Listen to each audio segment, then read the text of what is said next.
when he was thrown in solitary confinement, he's on death row, and somebody tried to stab him. And they put him and the guy who tried to stab him in solitary confinement. But the guy who stabbed him, they let out in about 2 years. By the time I met him, he'd been in solitary confinement about 3.5 years. And then it took me working with him maybe another 2.5 or 3 years to get him out of solitary confinement. So he was there about 6.5 years total. So what he says happened was, now, first of all, I had told everybody he was brilliant. And what was I called? I was called the duped middle-class woman, that there was no way he was that brilliant, and on and on. Okay, well, it turns out a few years before he was executed, they made him take an IQ test for something. At any rate, he was genius level. So I was like, okay, I'm vindicated. I was not the duped middle-class woman. But at that time, he was pretty semi-illiterate when he was in. So this brilliant guy was semi-illiterate. So he says the chaplain brought him a Bible and a dictionary. Plus, he then got another book that was about Black heroes. And so he said he took the dictionary and he started reading mostly the hero book, although he did read the Bible also. And he said literally every sentence he had to stop and look up a word. And he said, but he trudged through and read that whole book. And he says, as he became a literate person and then wanted to read more, he said he then became a thinking person, a rational person. Now, all of this is while he's in solitary confinement. Then he began to evaluate his life and become introspective and to see, okay, this is not the right direction. And that's when he got the idea of wanting to write books for kids. So let me just tell you that real quick. And that is back in the mid-1990s, so it was about 1995 when we put a book proposal together. And I went, it turns out the American Booksellers Association was having their convention at the Chicago McCormick Center, which is a huge center. And they had like about 2,500 publishers there. It took me 3 days to walk that whole conference and go to every booth.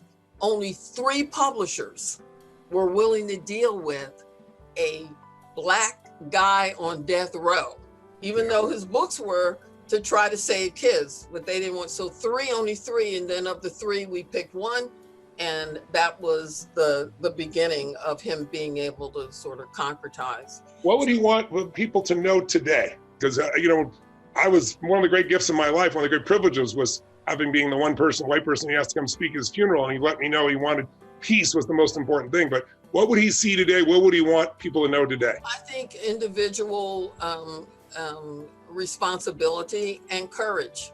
Yes. I think that he would want folks to be willing to call out what's wrong, to the dominant racist narrative.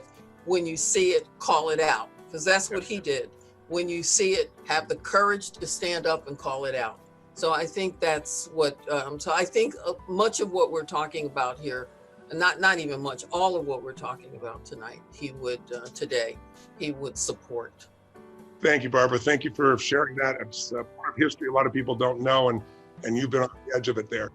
The spirit and soul contract between brothers and sisters, regardless of color of skin, and it's also happening because we've got leaders that have grown up with this pain who are now in a leadership position. So speaking of leaders, and thank you all for your patience here. I know we're trying to cover a lot in this area. Derek Johnson, head of the NAACP. Derek, I saw that this week, I think I saw you reached out to the Mormon Church, and you were quoted saying, join us on this journey of understanding and overcoming. What was your goal there, and what's your goal today? What's the understanding, overcoming that we all need to understand today? And I appreciate everyone who's spoken before, and for me, the journey is important to kind of listen to, but also place myself in that reality, because growing up in Detroit in the neighborhood I grew up in, and under Mayor Comey Young, and listening to him establish what it means to be in control and govern a city in the backdrop of the 84 and 88 presidential campaign, when you can hear Reverend Jackson give those stirring speeches. One in particular speech he gave was about the patches that we all make up, that whether you are Black or white or labor or women's rights, all of us have a patch, but the patch is not large enough to build a quilt. And it's through building that quilt that we can make up what's necessary to build a society that fits all of us. And I can recall him giving that speech. For me, in the neighborhood I grew up in, it was rough. I didn't know any other Black professionals other than school teachers. And so I looked to PBS and Eyes on the Prize. I looked to the nightly news to see what Comey Young would see that night. I looked to the Democratic conventions during those 2 cycles to hear the voice of Jesse Jackson as a model, as an example of how to move forward. But I also, once I matriculated to college, Tougaloo and HBCU in Mississippi, and we had some of the most dynamic speakers who would come in. Everyone from Kwame Ture, Stokely Carmichael, to Naeem Akbar. And it was in the midst of the concept of Afrocentricity and that movement, and listening to all those individuals, only to leave there and go to law school in Houston. In my section, it was 8 Blacks out of 120 people. First time I had been in such a white environment.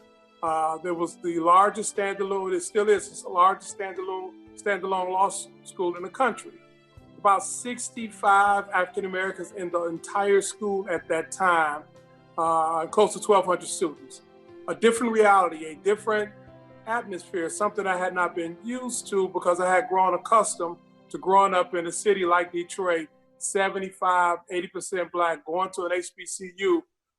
So I had the privilege of being in that comfort zone and being able to figure out who I would be and how I would develop, only to be confronted with being in law school. Leaving law school, working on Capitol Hill, coming back to Mississippi. And I came back to Mississippi because this is where the fight was. This is where the fight is. And Mississippi now is synonymous for America. It is how people see each other. What my lessons I learned in Mississippi is how the tool of race is used to maintain power. How the tool of race is used to stir up emotion. How the tool of race is used to create otherness in ways in which demean individuals.